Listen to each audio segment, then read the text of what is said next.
Dear Mo, if you're watching this, I have a few requests. I promise I won't ask for anything too crazy. Wait, is Giancarlo Stanton too crazy?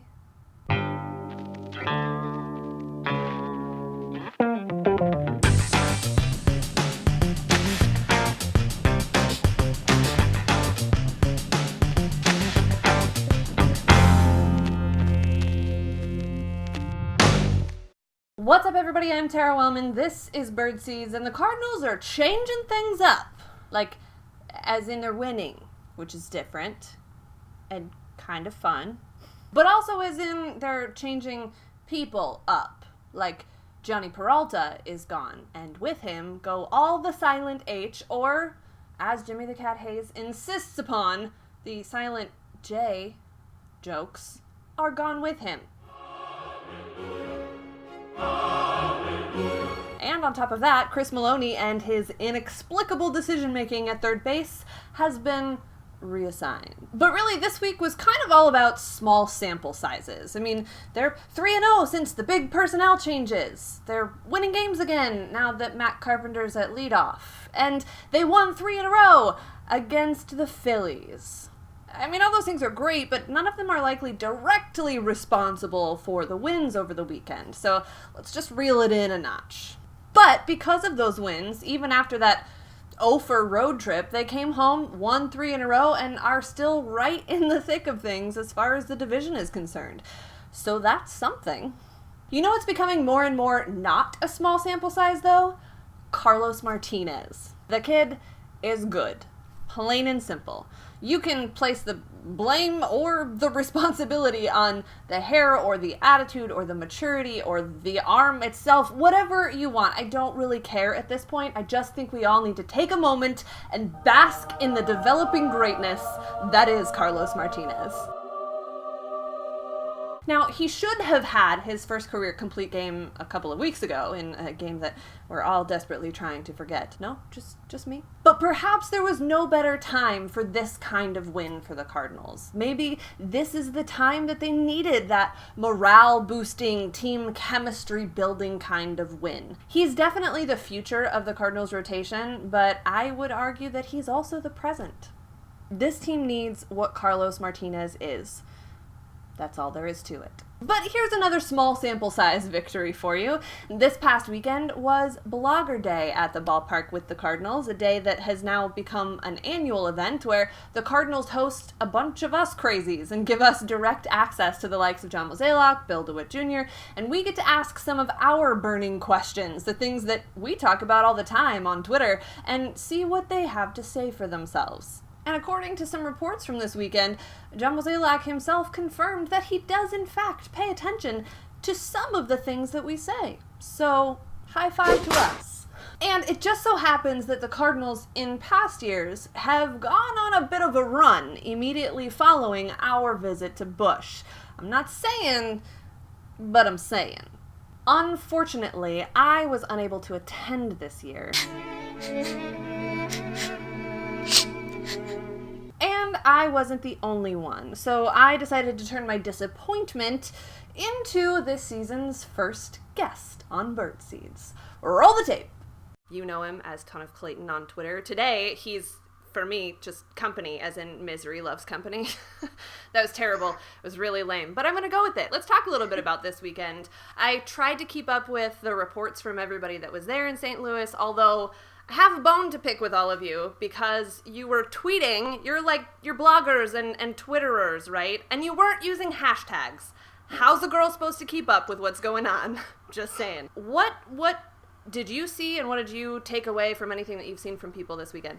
First and foremost, I just want to point out that I was kind of following and at the same time kind of not following because I had major FOMO, major fear of missing out. I mean, it really hurt to see the rest of my Redbird Daily crew there, especially, and me not be there. But, it's obviously a fantastic event for all of us who do not get paid to write about the Cardinals. It's nice that the Cardinals show us some love and that we were able to get there. I thought the coverage, surrounding it was great. I thought, the Q&A with Mozeliak and Bill DeWitt, revealed some really interesting things too. So it was good that the little guys got a chance to take a crack at the leadership of the Cardinals. It's always really interesting to me. I've been to this event a number of times now, and I'm always fascinated by how much it seems like, we all spend all this time talking about the Cardinals on Twitter or on our various blogs or whatever it is that we do to cover the team, even though we're not getting paid for it. But it's always interesting to me to see how tuned into that John Mozeliak is. And he'll even mention specific people whom he reads regularly or has seen what they've said or how much he pays attention to what the fan base at large and some of us that are maybe a bit obsessed have to say about the team on a regular basis. And he seems to have been just as candid this time in some of the responses to some of the changes that have been made recently, to the struggles that the team has had. What question would you have had for John Mozeliak that maybe wasn't answered this weekend? Honestly, it probably would have started with, where do you get off doing what you honestly, with as much as gone on this season between coaching changes, which you almost never see in Major League Baseball, for me, it really, I would have tried to pinpoint for him or ask him, at what point did you really decide, like, look, it's the coaching staff that needs to be evaluated? Like, was there a specific point in time you're like, look, we're going to make this dramatic switch? Because you just don't see that at the Major League level. It's not like basketball or football. Baseball, there's a plethora of coaches, both on and off the field.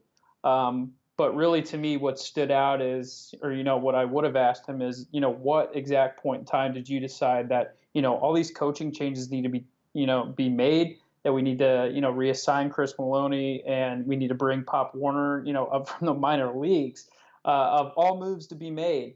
What about all these changes? What was the exact point in time that you decided, hey, this is the call that we need to make and this is what we're going to do? I would be curious to know how much of a relation there is in that decision that was made and in the idea that they sent Randall Grichuk all the way down to A-ball to work with a specific coach. To me, I would be very curious, and I don't know that he would have really answered that question that way, but I'd be interested in the correlation between these decisions that are made about players that are struggling at the major league level and the coaches that they want them to work with that are in the minor league system. To me, there's a little bit of a disconnect there as far as how you're utilizing the coaches within your organization, which I think has a lot to do with what you're saying. Yeah, it was funny to me that they're bringing minor league coaches onto a major league staff, because if you're letting guys go and then replacing them with minor league, coaches, what does that really say about your organization? Like, where the strength of coaching and instruction is? Obviously,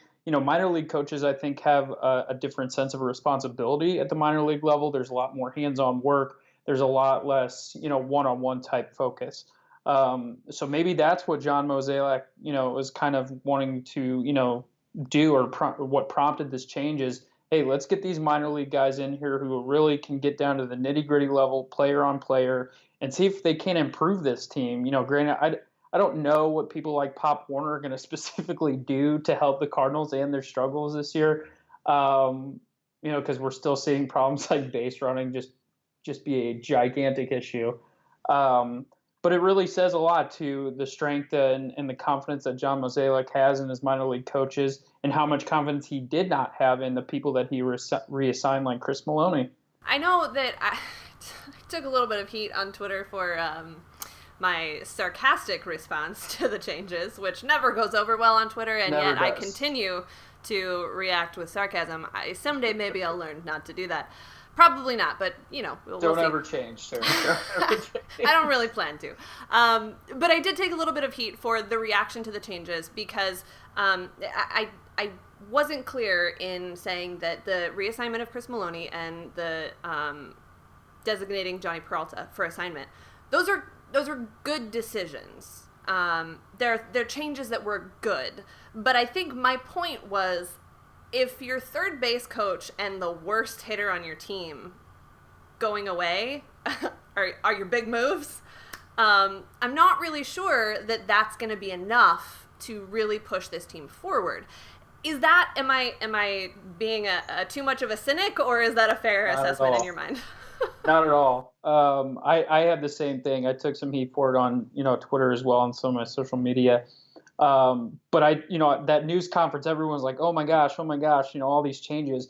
But to me, what I took away from that is, okay, the Cardinals didn't get really any better or worse from the moves that they made. Now, I tweeted that out. I said, after this 2 p.m. press conference, the St. Louis Cardinals literally got 0 better, 0 worse, or something along the lines of that. But you made an excellent point. If you have to release the worst hitter on your team, like that's your big move, then honestly, did you get any better? I mean, Peralta wasn't playing a ton as it is, so it's just like, oh my gosh, they finally let him go. Had they brought in, another big bat to replace him, then yes, that would have probably made a little bit more sense in terms of forward progression and positive progress, things like that. But yeah, if you're having to release your third base coach and release Johnny Peralta, and you're going to say like that's going to be the Band-Aid that fixes the season, one, it makes me really sad for what people think are positive moves in baseball, and really what people see as beneficial moves for the club moving forward. Well, the Cardinals have won 3 games in a row since the dramatic changes. It was against the Phillies, so I don't want to get too worked up about 3 wins against the Phillies. But you got to start somewhere. I mean, when you lose 7 in a row coming into that, 3 wins is a nice way to get your feet back underneath you. But big series with the Brewers coming up, and I don't think a month and a half ago we would have been thinking that this series with the Brewers was going to be a big series. Has there been a series that you can remember in the recent past that has been this big this early in the season? Not against the Brewers, that's for sure. I'm trying to remember though, actually the last time the Brewers were relevant and within contention of the division. It seems like it's been a while. As far as early in the season, I don't put a lot of emphasis on big series. Yes, it's obviously a big series with a team that's near the top of your division or winning the division, has been really since the start of the season.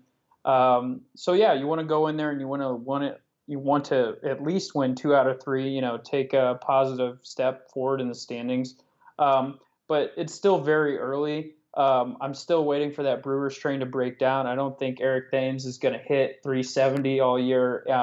Their starting pitching is not very good. Their pitching collectively is not, fantastic. Guy like Jimmy Nelson, he's having a decent year. But collectively, they have some of the worst pitching in baseball. And that offense, I just don't see it continuing as much as, the baseball darlings of the major leagues would love to see that story continue. I don't see it, progressing that way. I still think at the end of the season, the Chicago Cubs and the St. Louis Cardinals are going to be near the top of the division and are going to make the moves to put themselves in that position.